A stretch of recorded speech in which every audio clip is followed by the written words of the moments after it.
எனக்கு வீட்டில் நிறைய இன்டோர் பிளான்ட்ஸ் வைக்கணும்னு ஆசை. அதுபடி நானும் நிறைய பிளான்ட்ஸ் கலெக்ஷன் வச்சுருக்கேன்.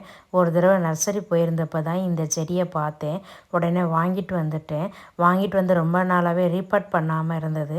சரி இன்றைக்கி ரீபாட் பண்ணி வச்சுருவோம் அப்படின்னு சொல்லி அதற்கான வேலைகளை பார்த்துட்டேன். இந்த செடியை ரீபாட் பண்ணி என்னோடய ஃபோயரில் தான் வைக்க போகிறேன்.